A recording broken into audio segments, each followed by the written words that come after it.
Hey y'all, this is Moni. And this is Kat. AKA. And this is the Fake Ass Book Club. Wait, can we both say it or no? Welcome back to the show, you guys. It's your girl, Moni. And this is Kat. And we're back, friend. Yes, we are. Can I say you sounded super normal? Thank you. You're welcome. Thank you. I'm not making this a thing now. This is, I'm over it now. Okay. Thank you for noticing that everything was normal. Okay. I'm sure you guys also noticed that as well. So, but we're back for another episode, and it's almost Mother's Day. And I feel like the story that we're leaning into today is a really good way to kind of represent Mother's Day, because it deeply explores specifically relationships between mothers and daughters, and us as daughters and mothers. It hits from both sides, mothers of daughters, and all of those things. And I would just like to publicly say, Mom, I'm sorry. Dang. Yeah, me too, Mom. This is just my sorry for. Not 2004, but my whole life. Bull. Ruben stuttered. Ooh. But yeah, so guys, The Joy Luck Club. This is a book from Amy Tan. Its debut was in 1989, and it's a modern classic that explores the complex relationships between four Chinese immigrant mothers and their American-born daughters in San Francisco, focusing on the themes of cultural identity, generational conflict, and the immigrant's experience through interconnected stories. Structured like a mahjong game, the book alternates between a mother's harrowing past in China and their daughter's struggles to understand their heritage, revealing secrets and bridging cultural divides. It was adapted into a successful film in 1993, which I watched with Kat while getting my hair braided in the 1900s. Possibly the it was in the early 2000s, my bad. Okay. Didn't go back that far, but yes. It was definitely on a VHS, though. Definitely VHS. And definitely a story I loved, a book I had not read, so this was a really good choice, I think, for this week's episode, friend. Good work. Thank you. Yes. Thank you. Yes. I like to curate vibes. Yeah, man. That's what we're running on today. Yeah, That's exactly what we're running on today. I have a little notes now. In the little time between pre-show, I actually took some notes. Look at that baby. That's what we keep her around, guys. So I guess before we really get into this book and this episode, we have to do a thing that we like to do, which is dedicate this episode. So everyone, hands over your hearts. This week, we have to kick off this episode with a very, very special dedication to our patrons. As always, we love you. Thank you for your continued support. And then for me, my personal dedication is really obviously to all the mothers out there. It's just what a job, I feel like I probably say the same dedication every year, but the job is super important. It's so layered. It's wonderful. It's scary. It's beautiful. It's tiring. It's all encompassing. It's so many things, but what an experience. So to all the moms out there, really trying, really connecting with your kids, showing up imperfectly, but showing up nonetheless. Shout out to you. What about you, friend? Yes, and I'm also going to give my dedication to moms. Get your mom something now. Don't wait until actual Mother's Day. I'm also going to give my dedication to Drewski and Mike Epps for having auditions here for Could Have Been Records. That was amusing. They're so silly. And Michael Jackson again, because he doesn't get enough credit for being the best ever. And Angel Reese. I saw her guest appearance on Michelle Obama's podcast, and just a reminder of what an impressive young woman she is. Oh, excellent. Yeah. And also, did we ever talk about Meg Thee Stallion getting cheated on? We did. We talked about it at the very end of the show briefly. Mm-hmm. Yeah. And for everyone who doesn't put up with that crap, the end. Dedication over. Boom. Okay. Well, friend, I want to give the folks just a little bit like the stats on the book. So our author is Amy Tan. This genre is literary fiction. It's a family saga. Its original publication date was March 22nd, 1989, by G.P. Putnam's Sons. And let's see, page count is going to vary obviously from edition to edition, but it's between 288 to 252 pages, and it was about a 9-hour audiobook listen. So yeah, it was very like I had to finish listening to the last 2 hours today, and I'm glad I got it in because it was like, I feel like I say this every week. It was a hectic week, friend. It was hectic. Of abundance. I do. So it makes sense that it took, took and the everything fact out that of you me. wanted to have your intention and attention tuned to it, so you didn't want to just give it half a ear. Yeah, man. I was trying. And I mean, I gotta level with you. I had to finish up a good chunk of it today as well. Well, before listen. I got here, so maybe like right until I was pulling up. Perhaps. Okay. But I have read it before in the past. Right. So it was a reread and deeply familiar with the film. Okay. So a lot of it was me. What helped me to keep up with the characters was remembering who was who in the films. Oh, okay, nice. So Yeah, now you could picture that. Okay. Okay. Well, before we get into it again, give our listeners a little background on Amy Tan. Okay, if you don't guys, mind, get ready. friend. She's impressive.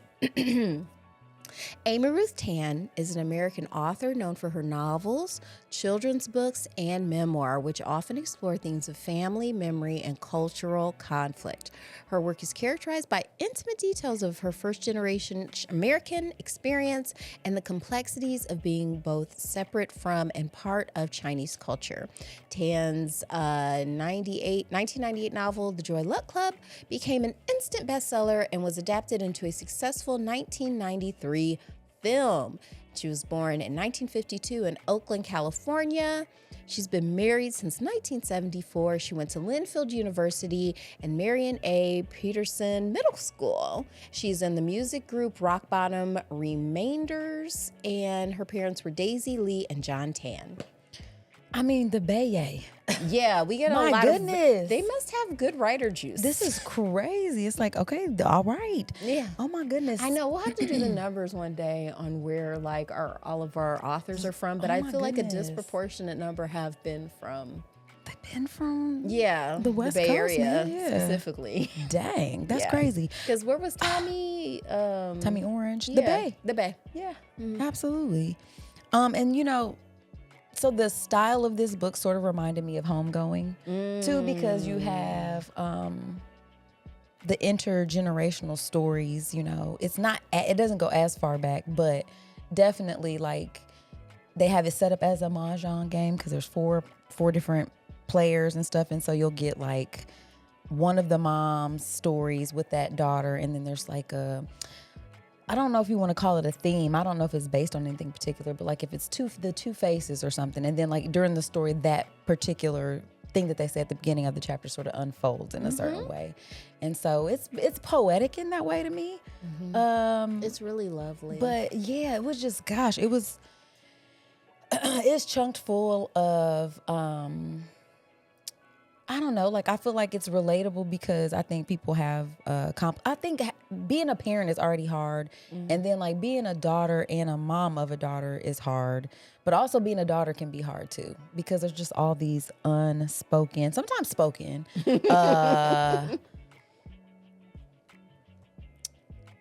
like you feel like your path is set out before you. You know what I mean? Like you have to hit these marks, I guess, to be what it means to be a good daughter, to show up the way you're supposed to show up. And they explore that deeply. And then just how you're misunderstood, like how it's hard for kids to see you as a full person with a full life before you got here, Right. And when you're growing up in like the 70s, 80s, and this was before diversity was cool. So like, yeah, it's like, why does your lunch smell weird? All of these things that make you stand out as a kid. You're like, oh no, Yeah, I just want to be a Toys R Us kid. I don't want to, be the Chinese kid, and stuff like that. Or so Yes. yeah. That actually makes me think about young Sheldon, the young man that Tam that he would eat his lunch with Sheldon all the time. He'd be like In the library. really, really wanting his little That crustable, like whatever Fluffernutter. sandwich it was. Because he's like, my mom makes me dumplings like every day, dude. Yeah. Sick of it. You know how hard it is to make dumplings? I was just thinking, man, that's like real food. He's eating a fluffernutter. That's not, it's like, this is, white highly bread. enriched, wheat flour with no, Yeah, the worst but we thing for you. always want. Yes, of course.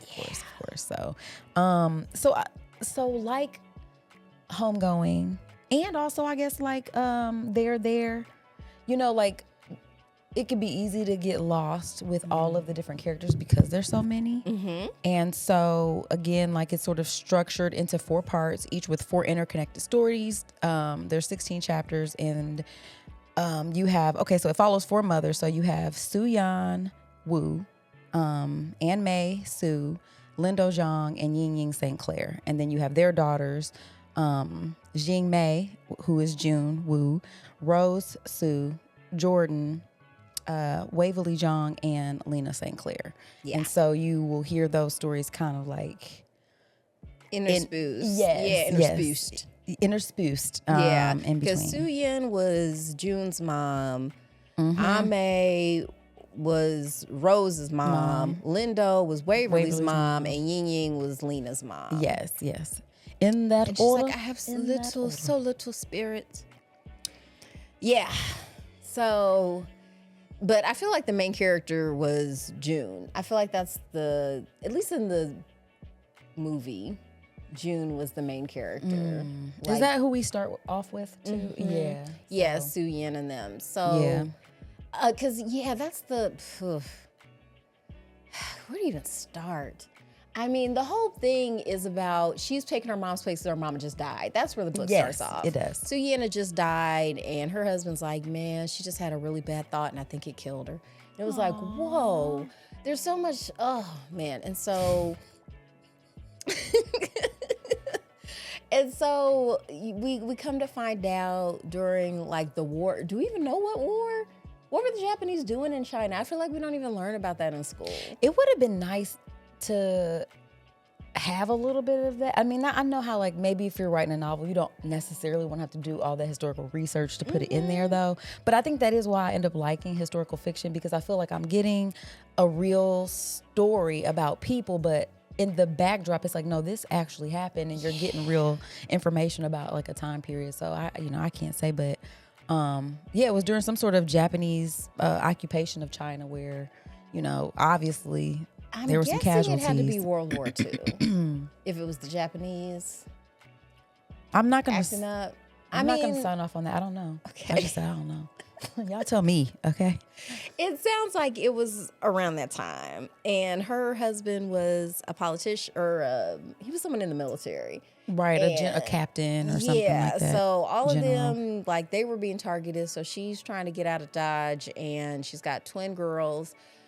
But long story short, she had to leave them behind. And she thought she was dying, but she was rescued by some missionaries. And because we didn't have the internet, she couldn't track them down. And so she ends up going to America, remarrying, and having June. And she and June just, they just have trouble understanding each other. She wants June to be like Waverly and be like a genius at something so she can brag. And June's kind of like, I don't know, man. I think I'm kind of regular. Extra regular. Don't feel like doing all that. She was just, dropped out of school a couple times and she didn't have no kids. So she's not living up to sort of this stereotypical, dutiful Chinese daughter, but she's still worthwhile. And so when her mom dies, she's like, okay, I'm going to go find my sisters. It's her long cherished wish. And their story resolves with her going to China with her dad and finding the twins. And they take a Polaroid together, and they all look like their mama. And it's like, that was really touching. I remember crying at that part in the movie. Yeah, that was definitely I think when I was watching the movie, I don't know in the book as much, well, probably in the book too, Auntie Lindo was my favorite story. Okay, go into that one. So that was the one where she was promised to marry a rich man when she was still very little. And so her mom was just constantly kind of pushing her away because she knew she wasn't going to ever really get to. That was crazy. Yeah, like, and so when she goes to join this family, her mother-in-law is a bit of a pill. And she's like, I don't want to lose myself. I'm actually going to get out of this marriage. So she comes up with this story about how the ancestors came to her, and she just ran some game on them and was like, hey, you know, the reason I'm not getting pregnant is because the ancestors are mad because the, you know, matchmaker lied just to get paid, and we don't really match up. But the ancestors put the seed in the servant girls. Whoa. That was real. She was clever. That was good. Yeah, and she really fed on the mother-in-law's fear of the son dying because of what she had named. There's a lot of superstition. Yes, a lot. And it's easy to look down upon, but it's like if you're raised with that, it's not as easy to set aside. Exactly. And so, but yeah, when Auntie Lindo, she finally made her way over to America, and she's like, I didn't come over here penniless. I had money. And she really liked to make that known. And Waverly was kind of her bratty daughter who was a chess champion and was on Time magazine. And they get into it, and she stops playing chess. And she's like, I'm going to play chess again. And she's like, man, you're not even going to be as good. And she wasn't. It's like, as mothers, you're so powerful. It's so crazy. It is. You are. Oh my what gosh. you speak into your children, it's really, really important. But she went on and married a gorgeous Chinese guy. They got divorced, and she marries a white guy from her firm. She thinks her mom doesn't like him, but she was like, man, I like him okay. Why are you so worried about me? And they try to have this conversation. They just can't connect for some reason. Yeah, everything keeps getting lost, but I don't know. Why do you think that is with them two specifically? They were both so bratty. Yeah, I think they were too much alike. Maybe. Yeah, they were.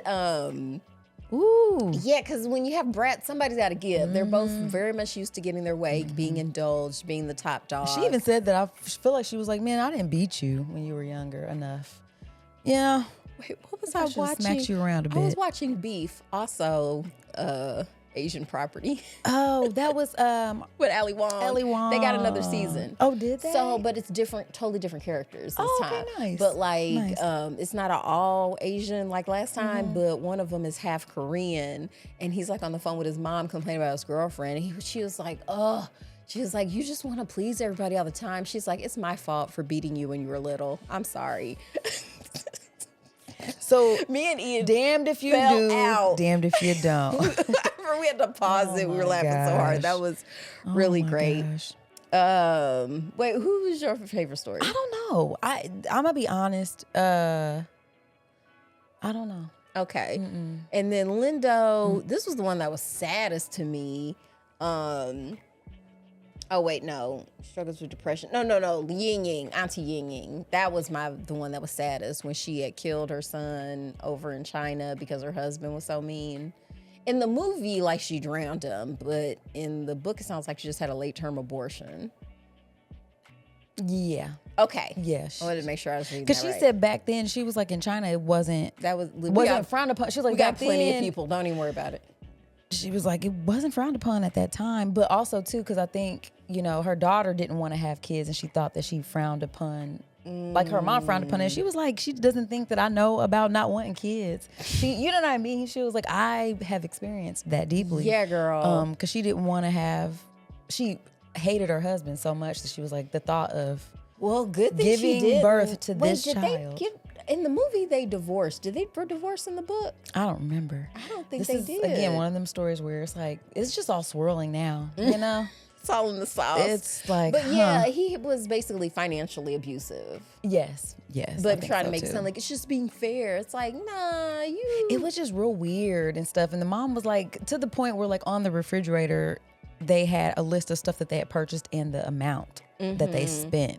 And the mom noticed that she had ice cream. He had ice cream on there, and she was like, "My daughter hates ice cream." She had an eating disorder too. Yeah, which was real crazy. bad. Yeah. Because in the book she was half Chinese. I feel like in the movie she was like full Chinese. Oh, I'm gonna be honest with you. It's been so long since I've seen the movie. I couldn't. Okay. There's no way I'm gonna be able to make any sort of side by side. I mean, at this point. the way she's described in the book, where she was almost able to pass except for her eyes or whatever. Like I think she had like lighter hair or stuff like that. Okay. So I feel like in the movie they didn't even go that route. Okay. But I thought it was interesting. It made her more, That's an interesting narrative to explore. For me, I think, it captures really beautifully just how, being a mom can be like, it's like you're this otherworldly being or something. Like it's this goated just entity, you know what I mean? And some moms use that to their advantage, right? Like some moms will lord that over you and they will make you think, because I remember my daughter recently was like, Mom, how did you used to know we were lying? She was like, you would tell us, I'm looking, come here, let me look in your eyes. And I would just sit there and I would stare and I'm like, see, I could tell you're lying. She was like, you would always know too. I'm like, Maya, think about kids smaller than you when they're lying. Think about your little cousin, KK. When she's lying, do you know? She's like, yeah, it's super obvious. They're terrible at it. I was like, so that's how I knew. Extrapolate that out. She was like, I was that obvious? Yeah, she couldn't girl. believe it. She just crumbled. She was like, I had no idea. It's like, I thought I was so gel. I really did think my mom could read my mind. I mean, you seriously. just do, because it's like, okay, they seem to have it all together. I wouldn't even think bad thoughts around. Like I would be like, so she might scared. know. Like, yes. She might even know. Michelle Obama. I was watching that today, her podcast, and they were, I don't know what they were talking about motherhood, but she was just like, yeah, people just need to be okay with your kids not liking you until they're adults. Yeah, there comes a point. Yeah, like be okay with that concept. And then if you do your job, they'll be like, come back. Ooh, you know what? Those were good rules. You did so good. Thank you. You did. I mean, better points across the board. Yeah. I mean, 10s across the board. No notes. Work too hard, care too much. Oh my gosh. Well, and it's one of those things where, again, like you go from this provider of everything, all of your needs, your mom, you think she knows everything, you think blah, blah, blah. And then you come to this point where like your own personal life experiences and the things that you want outside of like maybe a set path for you is like, maybe it's in juxtaposition to what your parents want. And, where you're going through that stage where maybe I don't like my mom so much right now because I feel like for whatever reason. So, and then you usually come, like you say, full circle right back around when you understand it. So yeah, I think it's hard. I mean, and it's a hard job because of that. Because it's like, you're trying to do your best, but you can't put all your cards out on the table because some of the stuff you can't talk to your kids about because they're kids still. Right. So they can't get the context. Or they just won't hear it from you. That part, there's so much stuff too. where I'm like, oh my gosh, tiny version of me, listen to my voice from the past. Yeah. Heed my warning. And it's just like, did I heed warnings? No. So it's kind of like, dang it. So this is the result. I have to watch myself make these mistakes again. How fun for me. Yeah. Oh, not fun at all. Not fun at all. I will say though, she has already surpassed me, and I'm pretty happy about it. That's so the best case scenario. Yeah, that's if the best you can hope for. Yeah, and it's almost like too. It's interesting too. Again, that immigrant story of being in another place and like your idea about what that's going to mean for your future and your kids' future, and then seeing that unfold. So like, being Chinese American or whatever your culture is, and then not seeing the stuff in your kids that's in you that you feel like, and resenting it. So like, did you ever watch Spanglish with Adam Sandler? It's a cute little movie. I think so. I remember because I didn't even know Adam Sandler could act well. Yeah, that was one of the first times when I saw him. I was like, oh, okay, so you're yes. good. You're good. Yeah. Was it Penelope Cruz? It was a Spanish actress who played like his maid or whatever, and like the maid's daughter was like kind of enamored with the American lifestyle. And there was a point where the maid character asked her, "It's like, is what you want to be so different from me?" Yeah, and it's heartbreaking because it's like, dang, am I that bad? It's like you want it because she was starting to idolize like the rich woman, Adam Sandler's wife or whatever, who was a mess. Aww. Like she was, I don't remember that. I just remember thinking it was heartwarming and good. But she was glamorous, you know what I mean? So it was kind of like, ooh, yeah, this, I want to, but it's like in the meantime, it's like you have this wonderful husband who's so down for you and you're sleeping with the real estate dude. Oh, man. Yeah, getting real. I hate to see it. Wow. There you have it. Yeah. So just like looking at your kids, and then it's like there's this, like maybe they don't truly see you. I mean, like you love them and you want the best for them, and then it's like maybe you're embarrassed of me, kind of. You know, because again, like you're just trying to fit in. You're trying to get. Yeah. You're just. And your mom's not cool. She's done being cool. No, she doesn't care. She was anymore. cool long enough to get pregnant with you. And then after that, all downhill. All downhill. Done so. Yeah, exactly. Mission accomplished. Yes, got what I needed out of That's here. where coolness got me. Knocked up. There you have it.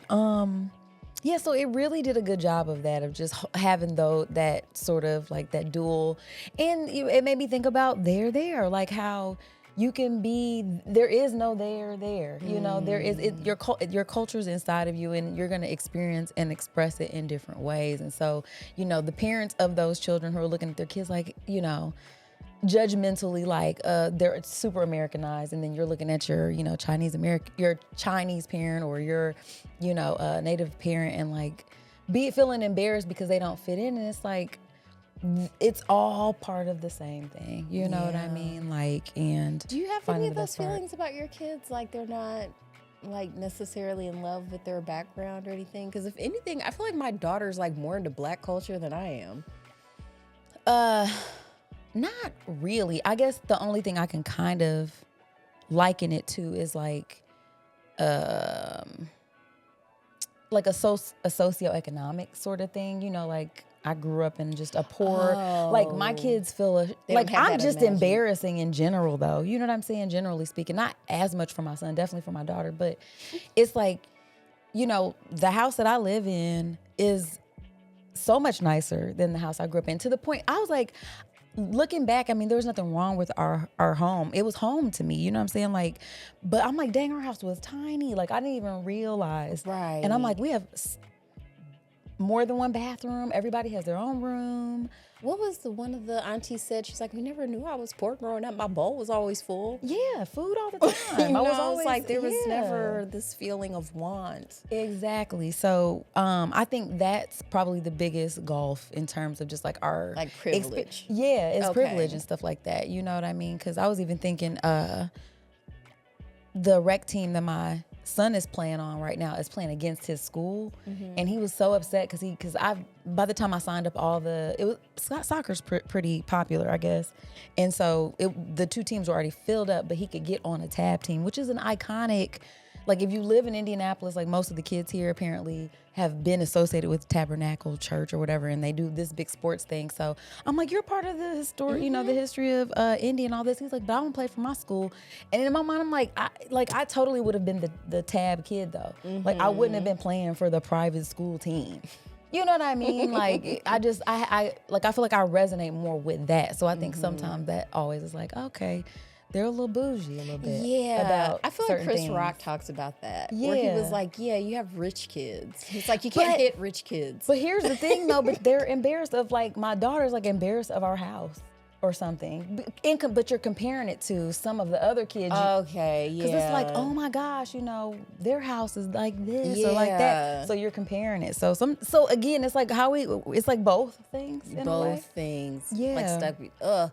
Yeah, there's no there. There's no there, man. Yeah, because then if it gets too fancy, that was on an episode of Sopranos. I remember, like, Anthony Jr. He was dating a girl, and she was, because you know the Sopranos were comfortable. Oh yeah, this girl was wealthy, and so she was kind of embarrassed to have him over because it was kind of like, oh yeah, I have a butler. Oh my gosh, I need to rewatch that. I'm doing a rewatch now. Are you? It holds up. It was a good show. I remember it's just being so good. funny though because it's so dated. Okay, just with the hair and everything too. Yeah. I mean, but it's fun to go back and stuff like that. But you want to talk about Carmen Meadow? That was a mother-daughter relationship for the ages. Yeah, for sure. And it's just hard to see them sometimes. And also too, I think generationally too, older generations seem like they're more closed off about their pasts and stuff too. Like they want to move past it. It's like, why are we still talking about old stuff? Like, I don't even remember that. I done blocked that out. Yeah. You know, so it's like you never get to the bottom of it really. It's just like, but also too, like if you think about it, nobody just shows up crotchety about, you know what I mean? Like that takes time to build be up that that callus. closed off. Yeah, to be like, so something's Yeah. usually there. I'm always telling my kids that, like, I'm not instantly put off by people like that just because I'm like, if they're this crusty, this person's probably been hurt somehow. And I I know. understand that now because my Yeah. grandmother's neighbor growing up, Mrs. Overstreet. Rest her soul. Old crusty But I lady, huh? remember she was so mean, Yeah. and she had a mean dog. And I remember I used to hate it when, like, on Sundays, like, because my grandmother would always send a plate over there to her, and if I would have to take it, I hated that. What, did she snap at you? No, and like I said, like, I'm remembering this as a child. She was probably fine. She was like old man Negro bones or something. You thought she was Old woman Negro bones. Old woman Negro. She was little though, Oh but my yeah, but yeah, my girl. No, she was mean. I'm thinking about that now because she wouldn't give us back our frisbees and stuff. Right. Like, She was just miserable. Yeah, it's like, okay, girl. oh, that mean It's old hard. dog. Yeah, it is. It's hard, but I think I think her husband cheated on her a lot because she was always accusing my grandmother of trying to like sleep with her husband. and she was still sending plates. My grandmother was a nice person. I don't know if you know this about my grandmother. She was lovely. She was gonna feed you if she wasn't was gonna gonna do kill nothing you with else. kindness. Like Yeah. that is a good way to piss people off. Yeah, And they're then like, like you're "You super think mean to you them, and are." they're just like, "Oh my gosh, I'm gonna send you a plate later." Like, you're in my prayers. You're just grumpy. Eat a little. You'll be fine. Oh my gosh. Okay. So let's see. Who else didn't we talk about? Oh, we didn't get did we do into. Rose? Okay, which one? This was a big part that wasn't in the movie. Was it Rose who let Bing die?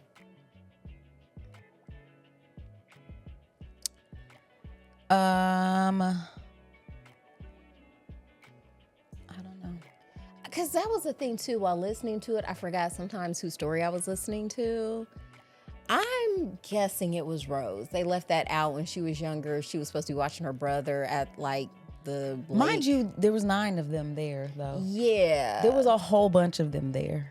But she was the one who was technically in charge. Understood, but still, it's like You gonna feel away. you're gonna feel away. But I just thought that's. But and also it's unfair to put that much pressure on a young Yeah, child. Like I like, said, I didn't have this you still gotta be kid. somebody's I didn't mama. Yeah. Anyway, everybody. I'm just saying, like. But yeah, I that understand was, why she the felt part like that. was heartbreaking though was they never found the body, and they went back the next day to look Her for the mama body was again, and like- her mom was trying to do a resurrection spell, and that was the part because it was a story about how her mom lost her faith, and that part was like, oh, Heartbreaking. whoa, I forgot about that. Yeah, That because was before rough. that, yeah, she was going in about like how much her family believed in. Yeah, how much faith? Because everything was going Yes, so well. yes, And we came yes. over here, we started making money, we got all these kids. I mean, hey, God loves us, right? And then, oof. Dang, that he was just a fell rough off day. into the thing. Boop. Yeah. But also, it wasn't like she was close enough to grab him or anything. You know what I mean? She saw it. You know what I mean? She was like telling him get back and all this stuff. And then there was I thought she had went off because she thought the daddy was watching him. well, she was still, but still, it was like exactly. He was closer to the dad than he was Yeah. her because he was up on the reef and stuff behind And her. then the dad and went then back the to kids were fishing. doing stuff right. Yeah, they 'cause started The fighting. line started to catch. So the Yeah. dad he saw the little kid. He turned his attention to the line, and then the brothers and sisters in the back were fighting in the sand and stuff. And she turned her head, and then when she turned back, He was just she gone. saw him fall into the water, and she was like, she was Yeah. just frozen. She couldn't even say anything, and it was like, where is he? And then it was like, oh my gosh, everybody started freaking out. And yeah, super sad. Because he was what, 4? He was real Or little. He was the 5. baby. And then, that's That is one way to lose your faith. to me, the fact that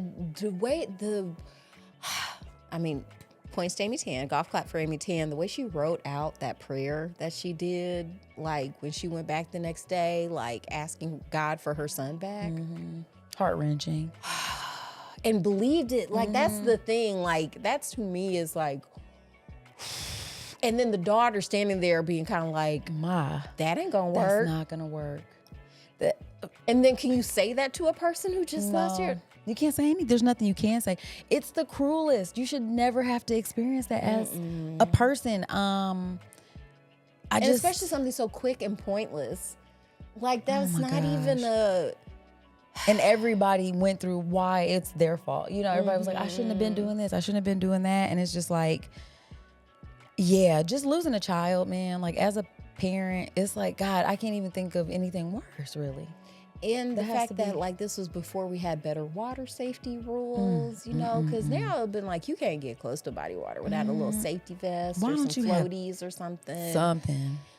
Yeah, Like, at I that remember point- always being very on it at the water park. Yeah. Like, You I'll- have to be. Yeah, because I mean, thank you to all the lifeguards, but I'm not, you know. Oh my gosh. Can I just insert a random story here? Oh, now that you said I'm going to take a drink lifeguards. of my water. Okay, so my husband's telling me about this person who, a new person that he had to train for his job. And so everybody was like, oh yeah, you're really gonna like this guy. He's good, blah, blah, blah. Husband's like, we shall see. So he starts. See if you can penetrate these knickerbockers. Right.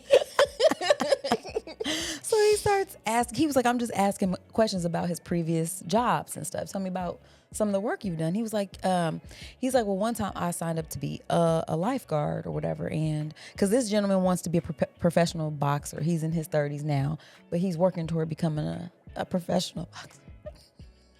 And You okay? yes, excuse me, had a little something in my throat. Oh, okay. And so, you know, he's athletic, apparently. So he goes out for this job or whatever, and you have to dive down to 12 feet of water and retrieve a brick from the bottom of the pool or whatever and bring it back up. Okay. So he watches other people do it, and then it's his turn. He dives in confidently, goes down there, and then can't come back up. And all the lifeguards have to go and get him. And so my husband's like, oh, so you can't swim? He was like, no. So that to me reminds me of, well, you just mentioned lifeguards, but also like stand on the edge of the water because you wish it to be so. It's like, you know what, I'm athletic and I've got faith in myself. And it's like sometimes there are limitations on reality. For believing in yourself. I don't know. Her mom's. It was cute, whatever it It was. was. Because It I was was very- like, I know lots of people with that. Yeah. It's like, I can do it. And I think I think is the Chinese word for gumption. Yes. We I got didn't this. learn it. I got this, yeah.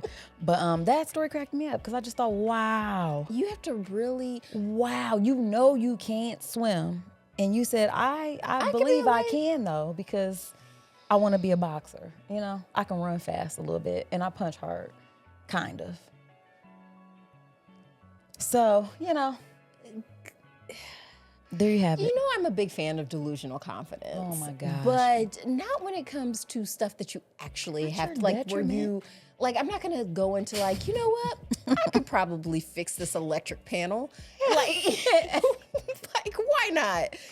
No, like, My life could be in danger. Your life could be in danger. That's crazy. it's more like karaoke confidence. gosh. You know, Right, like, I'll get up sure. and do that. No one's getting hurt if I do a bad job. Oh, it might That's- even be funny. Yeah, oh, it'll definitely Yeah, it'll be be funny. Like doing hilarious. that kind of But confidence. almost drowning is not funny. No, Like that's no. crazy as hell. So anywho, that was sorry guys. That probably just didn't help with the cognitive no. stuff. But needless to say, he doesn't work there anymore after that first day. Oh, because also he was hired as a driver, and then he told him he was like, man, I can do anything but drive though. He was like, that's what they hired you for, bro. So had him drive the van instead of the giant truck. And so he's like, man, we were on the highway, we were doing good. And then all of a sudden I see him get off the exit. So he has to like circle back around, come up and be like, what happened? He's like, man, people was weaving in and out and it was just too much. He was like, it was like midnight. It's not even hardly anybody out on the road.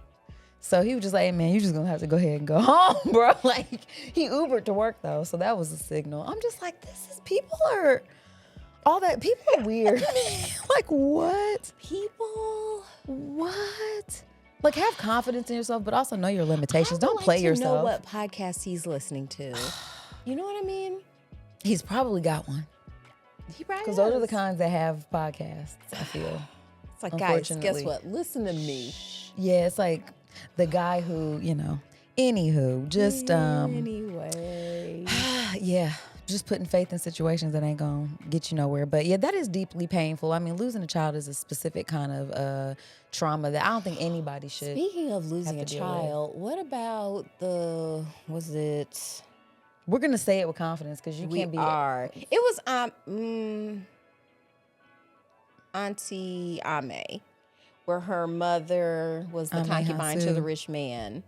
And the second wife had set her up to be craped by this rich man so that he could finally have a male heir. And then second wife claimed that little boy as her own. So that woman had to watch the woman who set her up to be craped raise her son. Yeah, that's crazy. Yeah. That was real messed up.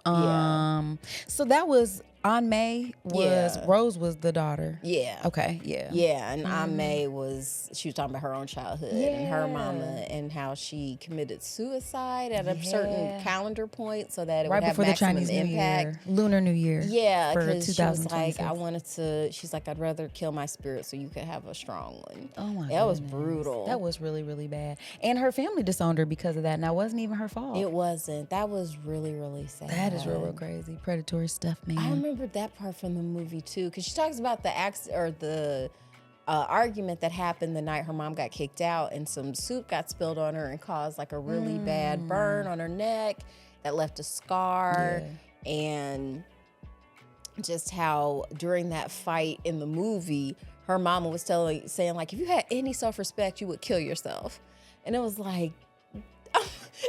And I'm watching this. When it comes to that.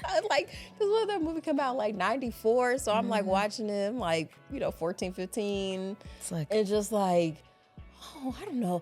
My mom ever said that to me?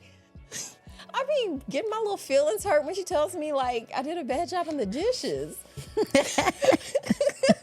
Getting my fifis. Right. Oh God, yeah, like there's nothing like your mom going in on you when you're just like, this feels bad. And it's so specific. I hate this. Why? Ooh, you just took me back. Yeah, it would be like, ooh, those are some stingers right there, boy. Yeah. And then I hate if I had to like walk by her right after she said some stuff, because now I'm like ducking, like, is she about to pop me in the back of my head?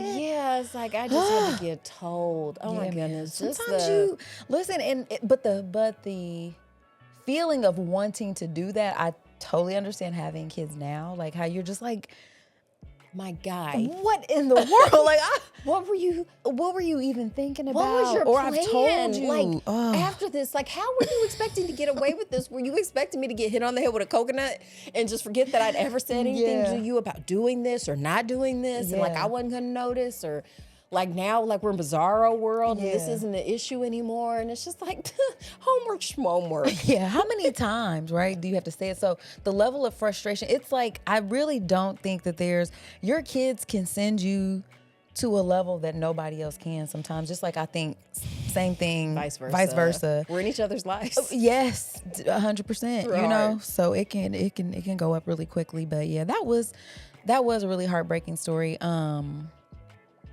I'm trying to think of a happy one. Yeah, there aren't really.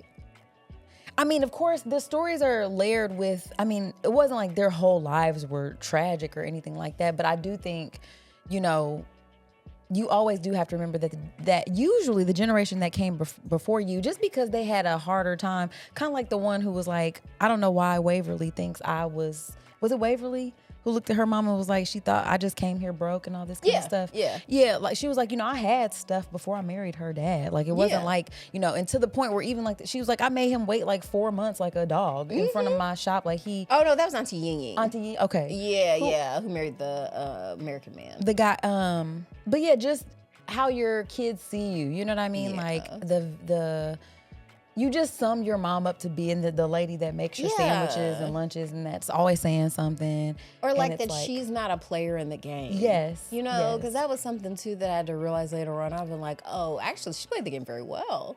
Like, because I think we should take a break. Oh, okay. Because, yeah. All right. I think we're at break time. But one of my favorite quotes from Futurama is when you've done things right, nobody knows you've done anything at all. We'll be back.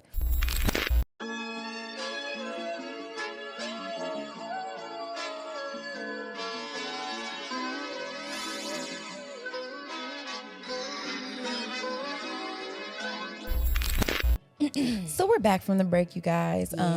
And we're gonna round out this discussion We are with men. of yeah. Well, cause it was like Because everything should be centered around them. everything is.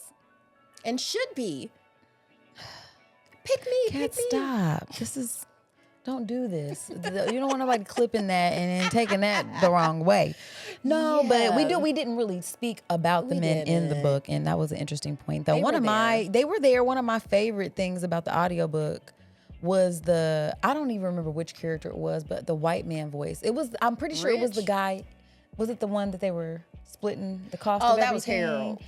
Oh my gosh, the way she did the voice it was awful but hilarious because it was like, wow, that's her white man voice. That's so That's funny. awesome. That is pretty bad. It was I real remember bad. his voice was awful in the movie too. Was it? Okay, But it so- was an Asian dude Oh, okay. I don't in the remember that. movie though. But like it was super nasally and he was like, "What? Do you have a problem with them?" Ew. Well, so maybe that's where she got it from. She was like, I'm harnessing that energy. But yeah, her depiction of that Harold. particular, it was real bad. But you were just saying you weren't impressed by any of them. Except for June's dad. Yeah, because I like June's dad. Yeah, he seemed nice. He was supportive. Yeah, he did, and he really, and at the end helped, facilitate things and the And reunion he did and no supported and it. no DV in their house. Domestic violence. Oh, I almost thought it was DP. In my bad. I was like, wait a minute. I Not pictured again. that. I pictured that stained glass window I showed you last week. Oh my gosh, does the picture pop up just so they know? I don't know. Sure, if you send it to Oh me. my God, I'll send it to you. Yeah. It was anywho. This is what we Sorry. think of now. Sorry. But no, DV, domestic violence. Oh yeah, that. But there wasn't, I mean, it wasn't like it didn't exist in the book, but it wasn't between our main character's parents, which was nice. It was nice. But yeah, I mean, of course, it has the whole like women are dependent on men, and even just was it the one who was the fourth wife, the one who ended up committing suicide? We were just talking about how sad her life was. Ame's grandmother. Yeah, she was basically like, Or Ame's mother. well, just how miserable. Like that's the conversation all the time. Like the position that you have in proximity to men is directly proportionate to like what you have, how you're looked at in society, all those kinds of things, and just how deeply problematic that is, Yep. And it's like, dang, I hate that. Every single time I witness it in any sort of story, it's like, this feels like a really terrible way to go about To do doing things. Yeah. Yeah. And I wish it wasn't a thing. I And know. it's been going on a while. And it was mentioned really briefly, but like that guy's first wife, like had her feet bound. Yeah. And I don't know, much like genital mutilation, I feel like that doesn't get talked about enough. Like the practice of feet binding for noble ladies just as a status symbol. It's like, you know what? You are so fancy, we're gonna cripple you. I'm sorry.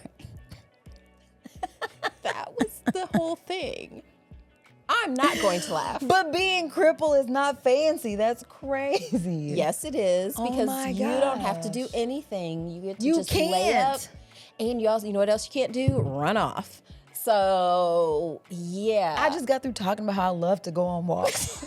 That sounds like a not nightmare. anymore.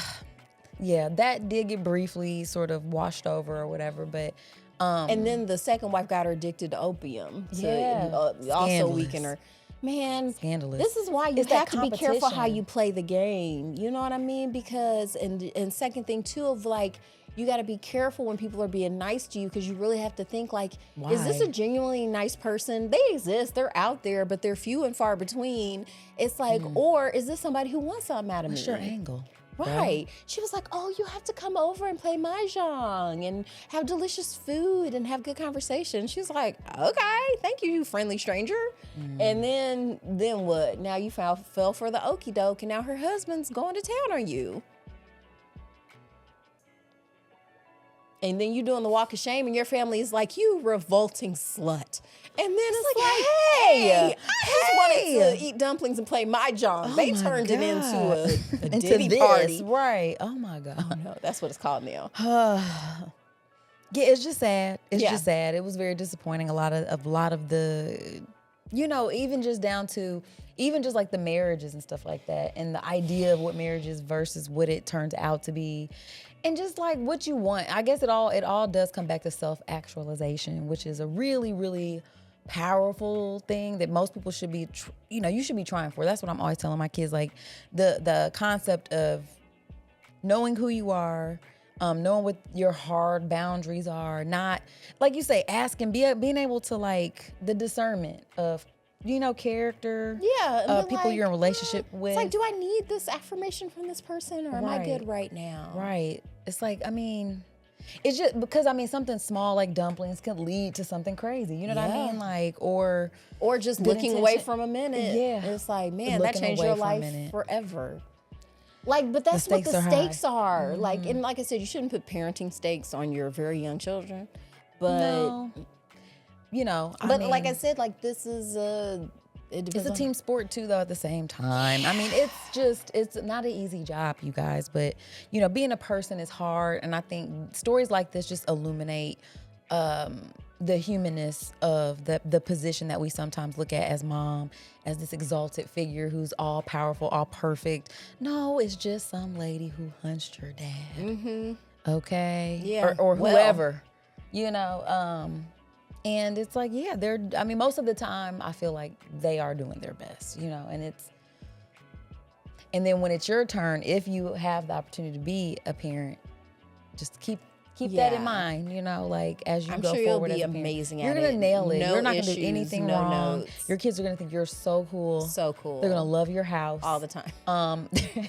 The way you do things. They're gonna be like, wow, you're so cool. Mm-hmm. And you're gonna nail it. So, but the rest of us, it's it's a struggle, man. And there's some grace that is needed on both ends sometimes, from kids. Because I think with what parents do to their kids a lot is you are projecting your ego onto them. So then you want them to perform a certain way because you feel like they're an extension of who you are. So if they're failing, then it's like, dang, I'm failing by, like, because I did something wrong. I wasn't raising you right. You don't want your kids to embarrass you. I know I have felt like that. That's one thing I will, like, feel guilty about and be like, dang, or I'll have to question, like, why is this triggering me so hard? And when I look at it, I'm like, it's because feel like that's a reflection on me, and I'm making this about me.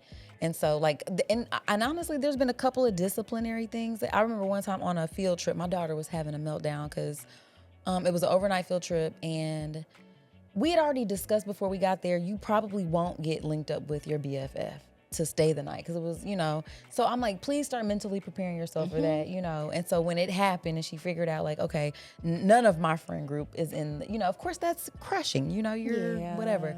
So she's doing fine, but she's not really saying too much. I could tell she's sort of like, shutting down a little bit to the point where she doesn't want to eat dinner, and her teacher's concerned. Because he's, it's like been a long day of like a long day. And they're taught to look out for that too. Yeah, because it can cause some problems later on. So he's bringing it to my attention, and I'm like, okay, so I have her come sit with me. I go grab her a salad, and I'm like, you have to take at least a few bites. And she's just sitting there. And I'm like, great. I get tagged in on a situation that as the mom, I should just be able to, like, I want the mommy powers. Like, I want to be able to just say this to you, and you have to just do what I say, because I want to lord that power over you in this moment. You know what I mean? And so, but what I ended up doing because I was like, okay, I don't want to make a scene. I'm not getting ready to, like, berate her. She's feeling something so deeply that she's not able to communicate. So I was like, all right, come on. So we just left the table. We went to a private area. There were some little rocking chairs, and we just sat there for a minute. Like, I didn't say anything to her. We just sat there. And then, maybe after 5 or 10 minutes, however long, she finally says, Mom, I'm just really sad because, and she gets it all out. And I'm like, I understand, but being upset, you still have to nourish your body. Yeah. You've been busy all day. I'm not saying you have to eat something, You might even feel better, actually. You might be hangry. And here's the other thing. Like, I feel like, especially with girls, because I've been there with my daughter. Like, bitch, like, will you please just eat something just so that you'll just...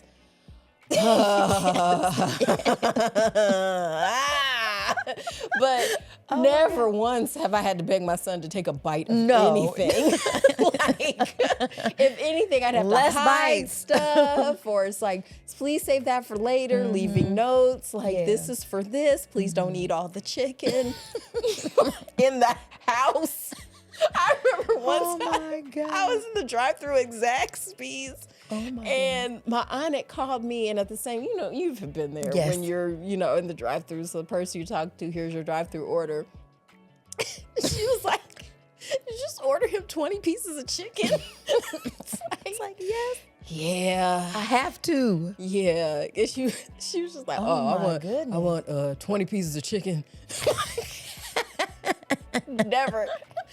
She has two girls too, so it's like, what? I mean, maybe one day we'll read a book about the very special relationship boys and their mothers have. But yes, with girls and their mothers, boy, oh my boy. gosh, you really just have to.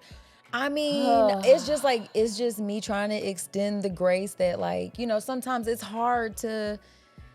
The one thing I appreciate about both of my kids, but especially my daughter, that I have learned and am still learning, is just patience. Like, and having to regulate myself in those situations. Like, me having to demonstrate what it is I'm asking her to do. And I think sometimes as the adult, you feel like, no, I can freak out. It's time to crash out. Yeah, like, Watch because I'm me. the mama. You know what I'm saying? And it's like, yeah, I could, but how helpful is that? And then, like you say, I mean, you're making an imprint on your baby's heart, on their soul, on how they see themselves, how they see the world.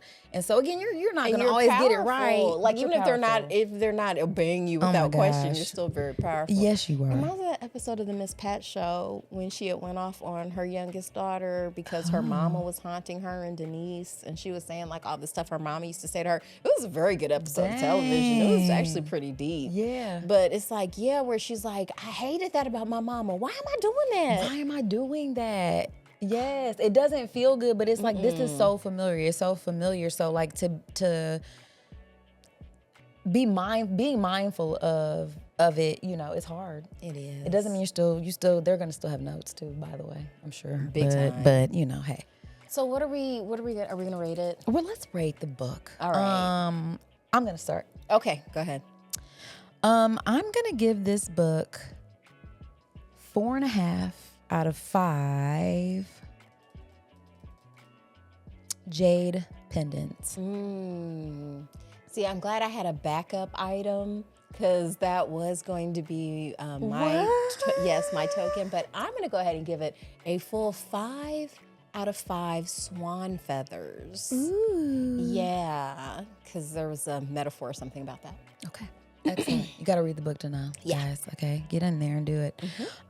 So fabulous book. Perfect book pick for Mother's Day. But yeah, lock in. Just know that it's you might cry a little. It's sad.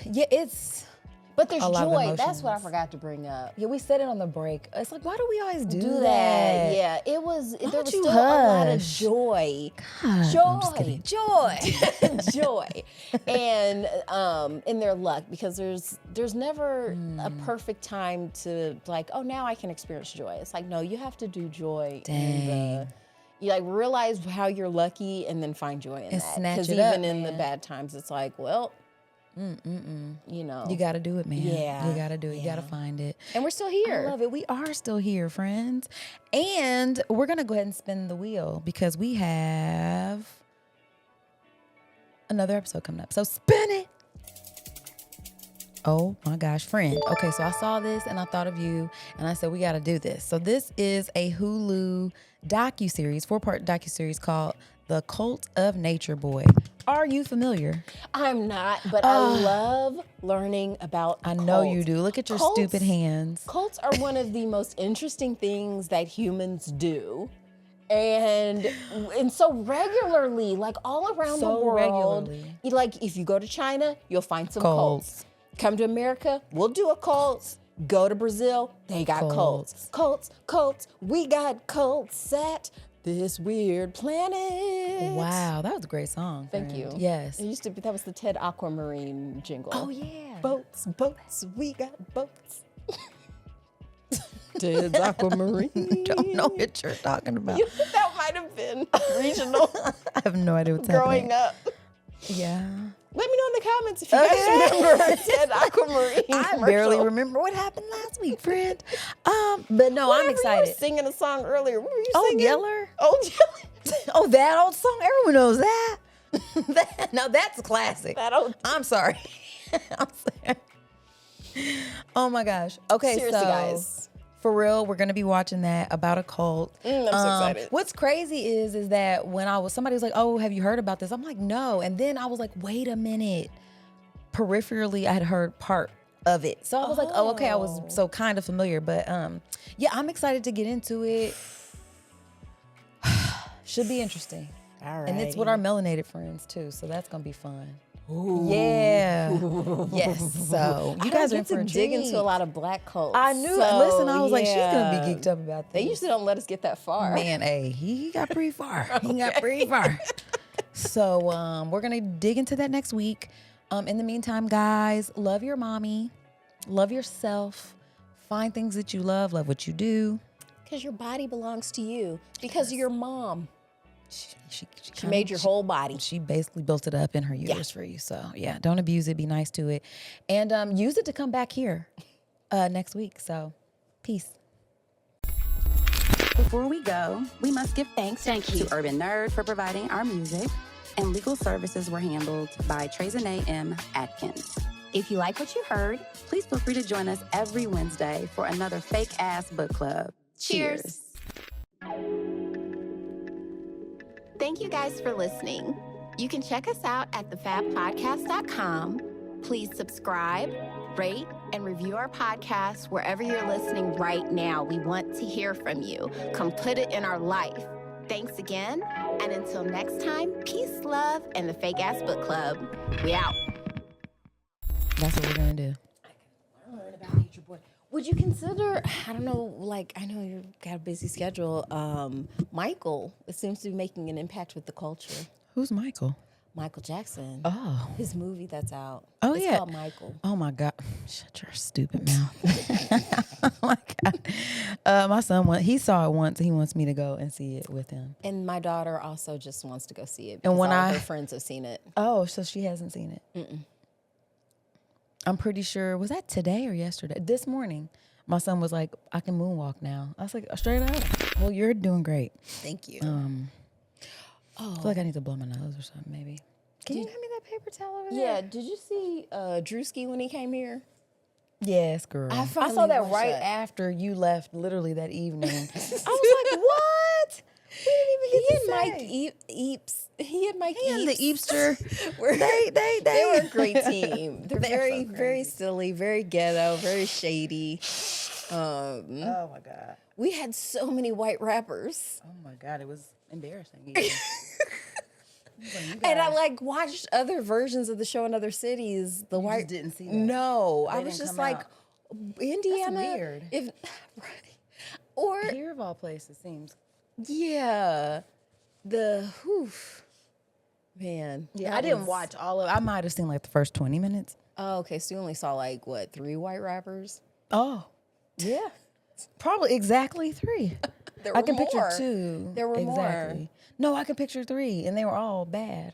Yeah. Well, that is the premise. I mean, most of the people on there were bad. Were Yeah. there any good ones? It wasn't meant to be good, though. I don't I think, think was there it? was like no. Yeah, it was This is silly. American Idol. Yeah. Yeah. It's like this is Only what a we're here parody for. of, right? Like those people weren't really thinking they're getting ready to get a think record deal. Some of them might. Come on. Come on. Or at least Like, they just want to be on TV for sure. That's it. And get carried out by security. it, It's 'cause I'm man, like- this bullshit. Yeah, no, Okay. they're not Because good you actors. can't think this is Right. for real. There's just, I now, refuse. there was the one I think in Philly where the guy, he was, I don't was know if they actually even should have pissed? aired that. Oh, yeah? I don't know if he was pissed. He was like just- crying and stuff. Like he was, I felt like he was maybe having an episode. Oh. Well, Damn it, Cass. which is why I said maybe they shouldn't have aired that portion because you probably shouldn't be getting entertainment from people having, Meltdowns, yeah. like wow. that are in full psychosis. Sheesh. Old man nigger bones is crazy. It's just what it sounds like. It's not. He's not real. He's not real. It's just like, what was the guy who took you to Dreamland for Chinese people? Oh, he Old was man awful. Old man.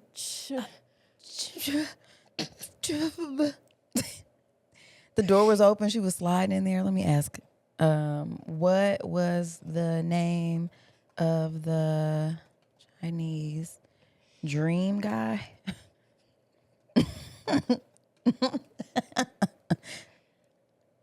They're like, what? Do you mean Jing Mei's mother's stories, dream symbolism, the Chinese version of the perfect man? No. No. No. Old Mr. Old Mr.